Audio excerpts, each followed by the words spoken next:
সত্যি কি মৃত্যুর 40 দিন আগে মানুষ বুঝতে পারেন যে তার মৃত্যু হবে?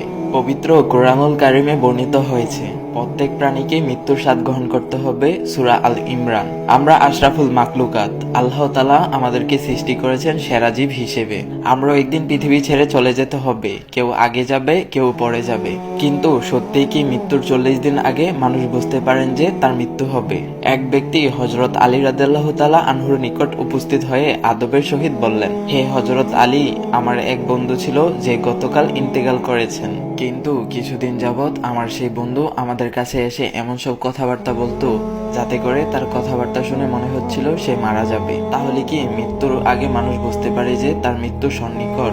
কথা বলার পর হযরত আলী রাদিয়াল্লাহু তাআলা আনহু লোকটিকে বললেন, হে আল্লাহর বান্দা, মনে রেখো, আল্লাহ তাআলা আলমে মালাকুত, আলমে বেয়া, আলমে আরুইহা এর মাঝামাঝি স্থানে সমস্ত সৃষ্টি ও মানবজাতির জন্য মালাকুল রাইয়া রেখেছেন, যেটা মানুষের জন্য আগত সমস্ত বিপদ আপদ, বালা মুসিবত ইত্যাদি সম্পর্কে আগে থেকে মানুষকে সতর্ক করে জানিয়ে দেয়।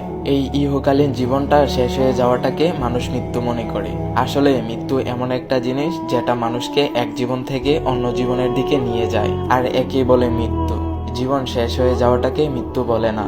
আল্লাহ তাআলা তার বান্দাকে অনেক অনেক বেশি ভালোবাসেন, তাই আল্লাহ তাআলা তার বান্দাকে মৃত্যুর ভয় দূর করার জন্য এলাহি স্বপ্ন দেখান, যাতে করে মানুষ বুঝতে পারে যে তার মৃত্যু অন্য একটি নতুন জীবন, এবং মৃত্যুর ভয় যেন তার মন থেকে কমে যায়। আল্লাহ তাআলা মানুষকে এই সুযোগ দেন যাতে করে মানুষ নিজেদেরকে শুধরাতে পারে, নিজের কৃতিকর্মের জন্য আল্লাহর নিকট তওবা করতে পারে, এবং মৃত্যুর আগে নিজের আত্মার মুক্তির জন্য ব্যবস্থা করতে পারে।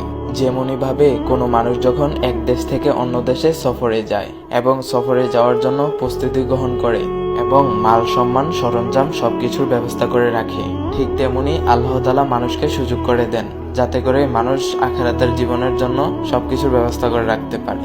এই কথা বলার পর লোকটি হযরত আলী রাদিয়াল্লাহু তাআলা আনহুকে জিজ্ঞাসা করলেন, হে হযরত আলী, সেই স্বপ্নে কি কি দেখা যায়? তখন হযরত আলী রাদিয়াল্লাহু তাআলা আনহু বলেন, মানুষ ইন্তেকালের আগে স্বপ্ন দেখে সে সফর করতেছে, এক দেশ থেকে অন্য দেশে যাচ্ছে, তার পোশাক পরিচ্ছন্ন সাদা হয়ে থাকে, আর দুনিয়ার জিন্দেগিতে যারা তার সঙ্গী ছিল সেটা হতে পারে তার আত্মীয় স্বজন, পিতামাতা যারা ইন্তেকাল করেছেন।